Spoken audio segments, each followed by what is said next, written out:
Kalau korang tengah survey Proton E-Mas 5 dan memang dah teracun and memang confirm nak beli kereta tu, jangan tengok video ni, especially kalau korang hati tisu. Okay, so Proton E-Mas 5 dah officially launch dekat Malaysia, which is dia datang dengan dua variant, which is Prime and also Premium. Harga kereta ni memang tak masuk akal, memang gila, which is untuk harga Prime tu dia start dengan RM59,000 and Premium pula RM72,000.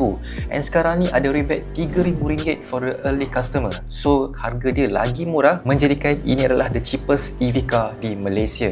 Sebab korang imagine lah, dalam harga Proton Persona, harga Ativa, korang dah boleh dapat sebiji kereta elektrik, especially yang variant Prime tu, harga dia dah sama dengan Pro2 Myvi AV.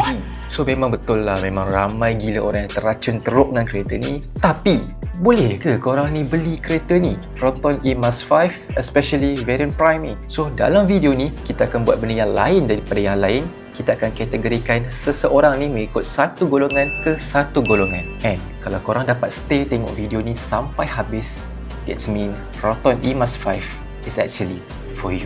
So, let's go.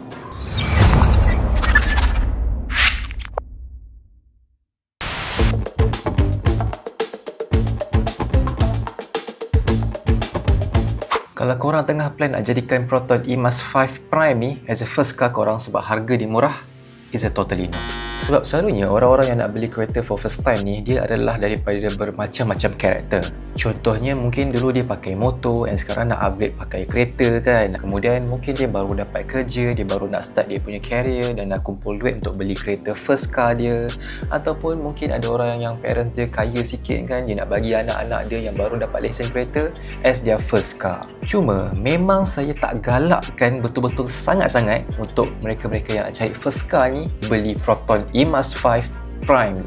I mean, betul, harga kereta ni memang murah, harga dia sama dengan Myvi kot. Kat mana lagi dah dapat kereta elektrik harga sebiji dengan Myvi? Tapi sebab korang-korang ni baru je nak beli kereta and baru je nak belajar pakai kereta, especially kereta-kereta baru macam ni kan, better pakai kereta ICE dululah. Pergilah beli Azia ke, beli Beza ke even Proton Saga baru yang nanti tu ke. Itu pun susah juga tu. Belajar dulu dengan kereta-kereta macam ni, belajar dia punya RPK, dia punya RSM, dia punya maintenance, service, semua benda tu. Tapi bang, bukan EV tak ada maintenance ke? Siapa cakap tak ada? Tapi cerita part tu nanti kita cerita dalam video yang next ni. Kalau korang yang duduk rumah sendiri ataupun rumah yang landed macam tu kan, memang senang lah kalau korang nak pasang wall box charger. And in fact, Proton sendiri pun, Proton E-Mas pun, dia memang akan bagi free wall box charger untuk setiap pembelian E-Mas 5, which is actually good. Tapi kalau korang yang jenis yang menyewa, duduk rumah-rumah sewa ni kan, ataupun bilik sewa ke apa ke, yang ni memang susah sikit lah. Melainkan kalau kau team dengan korang punya tuan rumah, which is actually jarang-jarang berlaku. Lagilah pula, dah lah korang pergi duduk rumah sewa, lepas tu duduk dekat apartment, duduk dekat flat. Yang ni memang payah. Lagi-lagi yang memang tak ada kemudahan charger langsung. So nak charge macam mana? Korang kenalah pergi dekat public charger, dekat stesen minyak ke, dekat tempat-tempat yang ada public charger yang dekat-dekat lah. Sebab dekat Malaysia ni pun sebenarnya, yes, memang betul, ada ratusan dah public charger sekarang ni, kalau nak bandingkan dengan tahun lepas. And banyak je lagi yang kosong, yang tak terpakai. Tapi korang kena ingat tau, Proton E-Mas 5 ni dah dapat lebih daripada 5,000 booking sejak daripada hari pertama dia open for book. Dan itu pun kita tak tahu apa dia punya geographical area yang dia covered. And let's say lah, okay, let's say in case kalau 50% daripada 5,000 booking tu semuanya duduk dekat Klang Valley, dekat KL, dekat Selangor, dah ada 2,500 biji dah E-Mas 5 ni dekat sini. And imagine pula lah 20% daripada yang tadi tu semuanya duduk menyewa juga. Dah ada 500 biji Proton E-Mas 5 yang akan cari public charger merata-rata. Itu belum lagi campur dengan EV-EV budget lain, contohnya macam BYD Atto 2, Seal 6, dan yang akan datang je lagi ni Pro2 QVE. Sudah. So kalau korang yang still lagi menyewa, better korang sabar dulu sikit. Ini adalah antara kategori yang paling besar yang memang tak boleh sentuh lah Zong kalau nak beli Proton E-Mas 5, which is korang-korang yang kaki berat, kaki lenjan. Iya betul, memanglah Proton EMAS 5 ni dia punya marketing siap cakap macam kereta ni kereta sport car. Mana taknya, dia pakai multi-link suspension, and then this is actually the second Proton car yang pakai rear wheel drive, RWD, which is one of the best wheel drive in terms of driving. So kereta ni obviously dia memang akan sedap bawa and sebagainya, tapi untuk golongan-golongan yang kaki dia berat semacam kaki legend macam ni, dia akan struggle sangat-sangat. Actually bukan struggle, terseksa. Daripada segi power, kalau kita tengok dekat Proton EMAS 5 Prime ni, dia hanya menghasilkan 79 PS dan 130 Nm of torque. And in comparison, kalau kita tengok Pro 2 Myvi pula yang harga dia sama tu, dia menghasilkan 102 PS dan 137 Nm of torque. See, Myvi pun lagi power daripada EMAS 5 Prime ni. And benda tu tak sampai situ je yang teruk tu. Yang paling teruk, EMAS 5 Prime ni dia ada cap top speed sampai 125 km per jam je. So, korang tak boleh pergi lebih lagi daripada tu. Memang sampai situ je. So, kalau korang-korang yang memang dah terbiasa bawa kereta lane kanan, jadi lane hogger, jadi pelesik jalanan semua ni kan, sorry geng, yang ni memang tak boleh lah. Tak boleh langsung.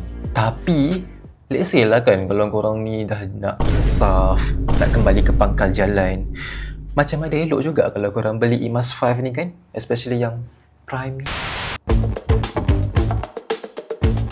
Ini adalah benda yang paling menghantui ramai orang yang baru nak pakai EV, yang dah pakai EV ataupun yang tengah pakai EV sekarang ni, which is range anxiety. Especially kalau EMAS 5 Prime ni, lagi kerap korang akan rasa range anxiety. On paper, Proton EMAS 5 Prime ni didatangkan dengan bateri yang bersaiz 30.12 kWh jenis LFP daripada CATL, dan dia punya range jarak perjalanan dia hanyalah sekali cas boleh gerak 225 km. And selalunya range-range yang macam ni hanyalah on paper sahaja. And in real life, maybe dalam 200 km plus minus macam tu je. And nak buat korang lagi panik lagi, korang mestilah takkan bawa kereta sampai 0% kan? Selalunya kita akan bawa kereta EV ni dalam maybe sampai 20%, sampai 10% macam tu. So kalau tolak dengan range dia tadi, silap-silap korang hanya boleh gerak 180 km je in a normal driving mode. EV ni jimat, ya, dia jimat kalau nak banding dengan kereta petrol. Maksudnya kalau macam dia time idle ke, atau time dia tengah jam ke kan, stuck dalam traffic yang berjam-jam macam tu, dia tak akan effect dengan sangat drastik dekat dia punya bateri. Cuma bagi saya lah, personally saya sendiri, bila ada kereta EV dengan range 200 km ni, is a big no. Big no. No to be a main car and no to be a long term car. For me, yang paling minimum adalah 300 km, which is benda tu adalah achievable dengan variant EMAS 5 Premium. Saya rasa macam ni lah, Proton sanggup jual variant Prime ni dengan range yang sangat kecil, sangat pendek ni, sebab Proton dia target untuk cater market kereta-kereta di bawah 60,000, kereta-kereta segmen B, segmen A macam ni, yang kita semua tahu memang dah dominan dengan Pro 2. Ini mungkin jadi reaction awal Proton untuk Pro 2 QVE yang akan launch hujung tahun ni ataupun tahun depan nanti. Sebab saya rasa Pro 2 QVE tu dia tak akan dia jual pada harga yang semurah Proton EMAS 5 Prime ni. Sebab QVE tu adalah kereta yang besar sikit, dia adalah sebuah crossover. Meanwhile EMAS 5 ni adalah sebuah hatchback dalam segmen B. So bagi saya boleh declare yang it's official, Proton EMAS 5 Prime ni is actually the cheapest EV car in Malaysia for a long term. Rasanya memang dah takkan ada lagi dah kereta EV yang lagi murah daripada